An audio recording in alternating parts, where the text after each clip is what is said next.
This morning, for the expository passage, I'll be reading off Psalm 63.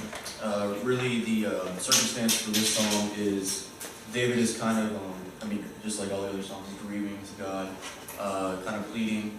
And in this one, he's under a lot of duress for those who seek his life, seek to kill him. O God, you are my God. Earnestly I seek you. My soul thirsts for you. My flesh faints for you, as in a dry and weary land where there is no water. So I have looked upon you in the sanctuary, beholding your power and glory. Because your steadfast love is better than life, my lips will praise you. So I will bless you as long as I live. In your name I will lift up my hands. My soul will be satisfied as with fat and rich food. My mouth will praise you with joyful lips. When I remember you upon my bed and meditate on you in the watches of the night. For you have been my help, and in the shadow of your wings I will sing for you. My soul clings to you. Your right hand upholds me. For those who seek to destroy my life shall go down in the depths of the earth. They shall be given over to the power of the sword. They shall be a portion for jackals.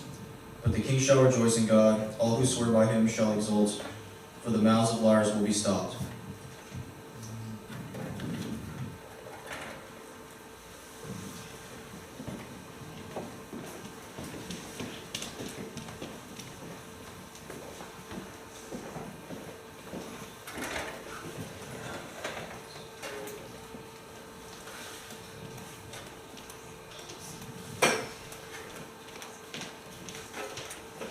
He's been here before. This arid wilderness that is sapping the very moisture from his body with oppressive, seemingly omnipotent heat was familiar, but never welcome. And though he is accustomed to the parched throat, cracked lips, and the weariness that accompanies this sandstream prison, many who are with him are not. But none of them have any choice. They're fleeing for their lives. And not for the first time. Yet this time is different, for although he is surrounded by trusted men and most of his household, he is alone. His nation has deserted him, caught up in lies, emotions, and propaganda spread about him, his people have turned. And while he knows his reign has not been perfect, it stings all the same. He's a ruler without a nation. That the reason the nation left was to follow his once favored son drove the pain deeper. He had thought his son perfect. From the sole of his foot to the crown of his head, there was no blemish in him, but he was ambitious. And when the son of the king was ambitious, there was only one more rung left to climb, and he was the man standing on that rung. He's a father without a son. And yet the loss of his people and the conspiracy of his son would have been bearable with the presence of one man. Yet he was gone. The soul that had been knit to his had been sundered away by death, and he had never been the same. He was a lesser man without him. He is a man without a friend. Nation, son, friend, all gone.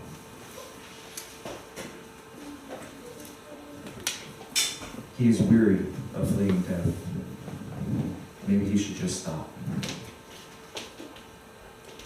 It is at this point, as he stands in the wilderness, as loneliness crushes him, fear plagues him, death chases him, and doubt threatens to prepare him, that he stops. As the weight of depression, anxiety, and fear press on his shoulders, he allows it to drop him to his knees.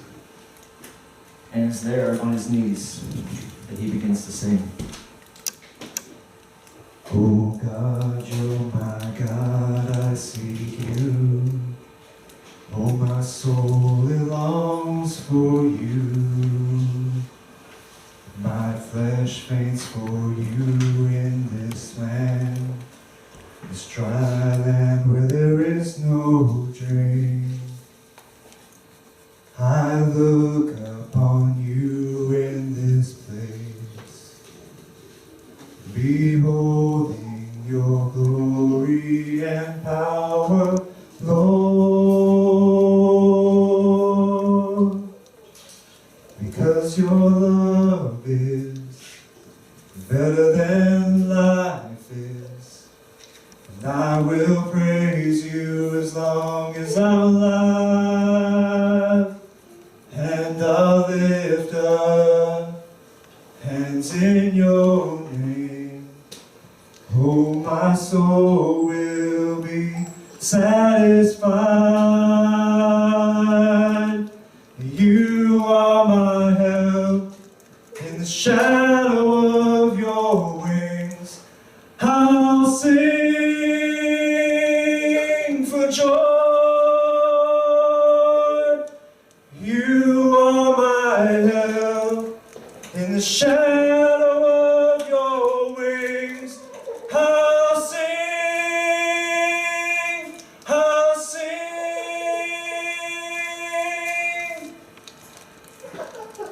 'cause your love is better than life is. I will praise you as long as I'm alive, and I'll lift up hands in your name. Oh, my soul will be satisfied. And King David rises.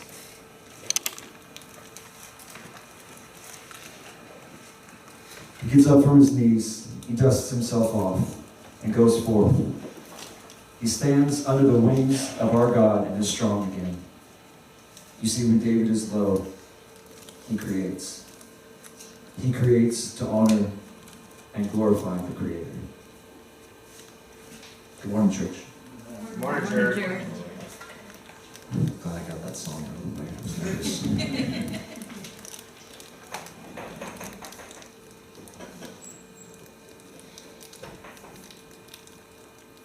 Then David rises up from his knees, dusts himself off, and goes forth. There is healing in creation. If you don't remember anything else from the rest of my sermon, there is healing in creation. In the beginning, God created the heavens and the earth. So God created man in his own image. In the image of God, he created him. Male and female, he created them. And it was so. And God saw everything that he made, and behold, it was very, very good.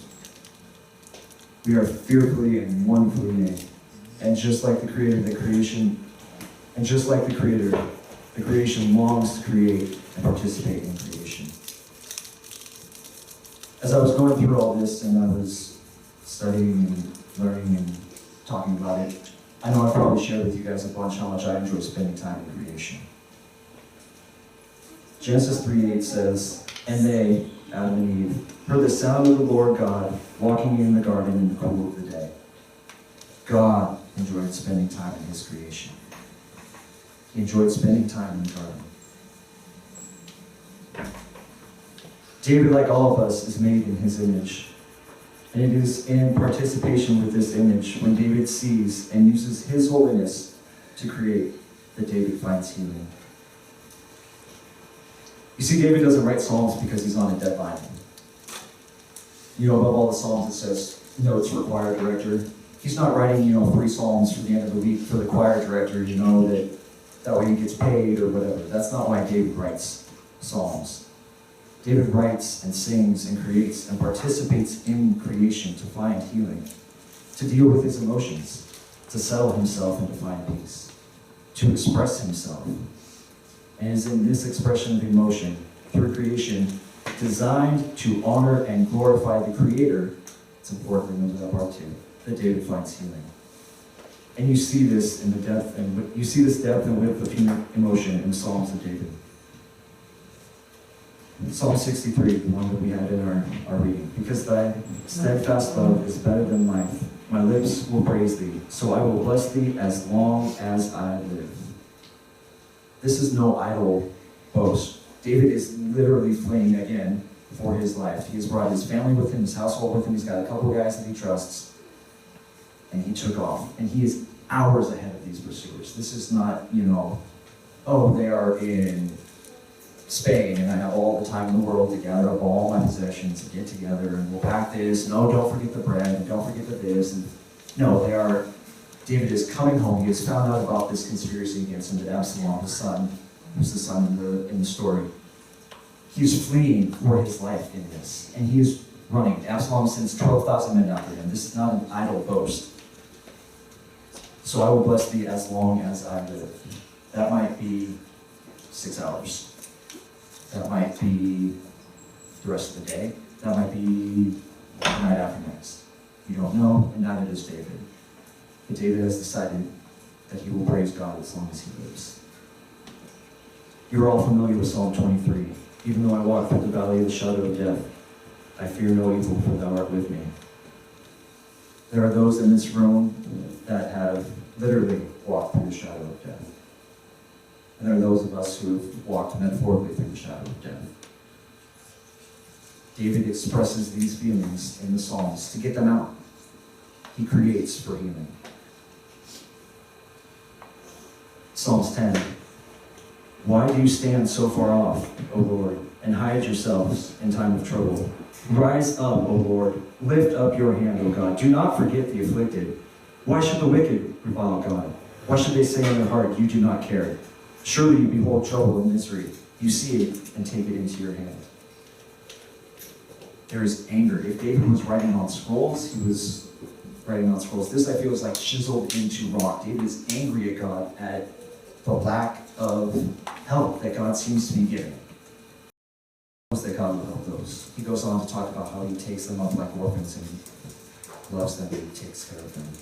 But there's anger in this song. Psalm 31. Be gracious to me, O Lord, for I am in distress. My eye wastes away from grief, my soul and body also. For my life is spent with sorrow, and my years with sighing. My strength fails because of my misery, and my bones waste away. I am the scorn of all my adversaries, a horror to my neighbors, an object of dread to my acquaintances. Those who see me in the street flee from me. I have passed out of mind like one who is dead. I have become like a broken vessel. For I hear the whispering of many, terror all around, as they scheme together against me, as they plot to take my life. Blessed be the Lord, for he has wondrously shown his steadfast love to me when I was beset as a city under siege. I had said in my alarm, I am driven far from your sight. But you heard my supplications when I cried out for your help. Be still before the Lord and wait patiently for him. Psalm 37. Fret not yourselves over him who prospers in his way, over the man who carries out evil devices. Refrain from anger and forsake wrath. Fret not yourselves, it tends only to evil. Anxiety, depression, worries over issues of social justice, all of these are present in the Psalms. All of them. And David's credited with over 70 Psalms. And you can see the emotion in those Psalms. You can see David expressing himself and going to God in creation for healing. Because if he starts out Psalm 10 angry, he ends up in a good spot. If he starts out Psalm 63 worried, he ends up knowing that God is with him. And as I was reading through these Psalms, as I was going through different ones, there's one, and maybe it was just the translation that I was using, but there's one word that I saw over and over and over and over and over again. That's steadfast. David is looking for something, right? That's why he's writing these things down. And he sees the steadfast love of God. I'm actually really glad that Tiffany did the Psalm study before we did this. She's way better than I am. But steadfast love, it was in that verse as well. David commits all of these things to verse, and through his creation finds healing. Art therapy is nothing new. It's something that has been done for decades. Decades and decades, centuries, right? They've used it for healing. They've used it to help those in pain. That's only recently become scientifically studied. And hospitals and other people are picking this up to use it. If you go to the hospitals, a lot of hospitals have artwork in them. It has been proven that those with chronic pain, those with anxiety, those with cancer, those with depression, those with any of the afflictions that we have in this world are made better through that art. There's also art therapy as in the creation of art. They use it a lot with children. who don't necessarily have a good grasp on how to express their emotions. They have the kids draw, they have the kids create art. And some of those things are very telling. If you look at that art, you see the emotions that they're trying to express, that they're trying to get out, and through that expression, they find healing. Not only through the creation of the art, but the therapists that are there to help them. They see what's created and use that to help.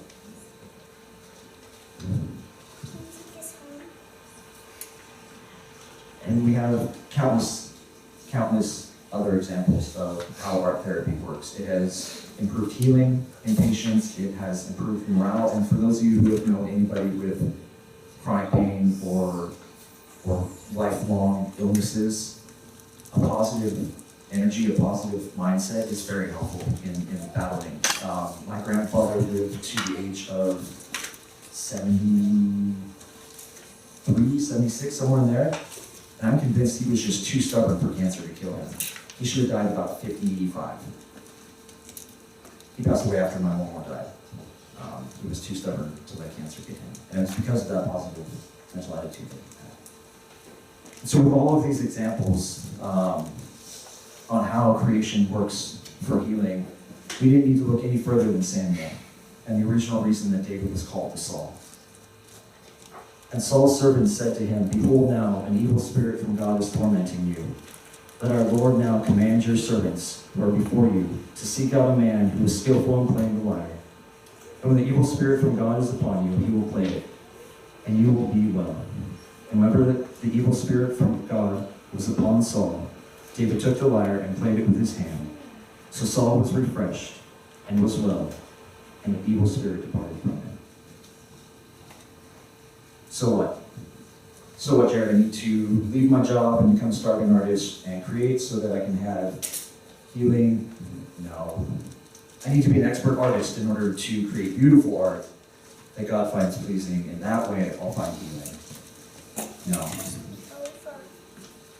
I have piles and piles and piles and piles and piles and piles of paper stuffed and folded and cornered of art that my children have created.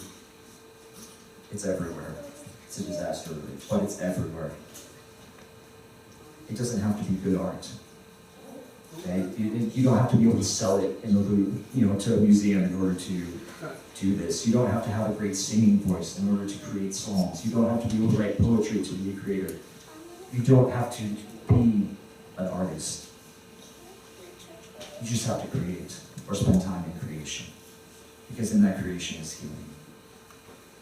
So what can I do? You can create, right? I went out and bought all of you little books and pens and pencils and foolishly left them at home.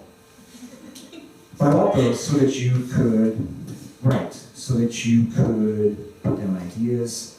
Like I said, you don't have to be a poet to write poetry.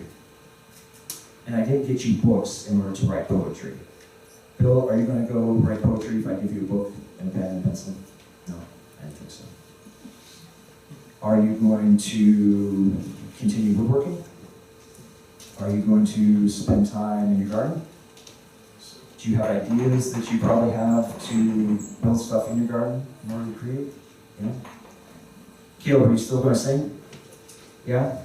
You're still going to stand up in front of people and show God's gift to the world? You guys let me get up in front of you and sing somehow, and I really appreciate that, and it's a way for me to express my heart, right? You don't have to be perfect to do this. You are made in the image of God, and that image is perfect. You can participate in creation. Again, I have told you how many times I enjoy spending time out in nature, seeing the beauty of God that He has created, and there is healing in that creation. But Jared, there's some weird art. Yes, there is. I saw a picture the other day of a bunch of people in the museum, and there was like a pair of glasses somebody had left on the ground. And they were in this museum, and they were like all gathered around with a pair of glasses, like taking pictures of it. They thought it was some sort of, awesome piece of art talking about blindness in the world, or whatever they thought the artist was trying to say. And some lady comes by and picks up her glasses and takes off. not all art is art, okay? And like I said earlier, how did David create art? David created art in order to glorify and honor God. That is what your art needs to be doing. And when you do that, you are participating in creation. We've talked about the new earth and creation here on earth. If we are going to reign here as part of God's reign, you are participating in that reign by creating. That is what floors me. I get to participate in the kingdom right now by creating. And it's because you are creating that you're doing, because if there's anything in heaven, there is evil.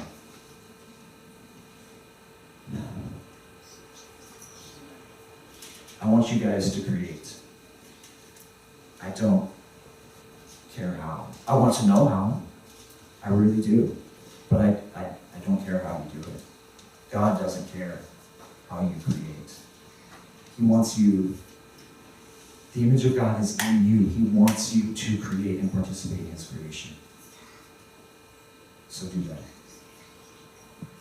Michael's going to play a song. This is my nod wink at you. Michael's going to play a song. This is the song that makes Shaw cry, which you probably didn't want me to tell you. Next. It's good. Listen to it. You can sing if you want to. You don't have to sing. Okay? I meant this time for you to have your books and write down maybe some ideas how you're going to create. You guys have paper and pen. Use those. I'll bring them next week. Okay?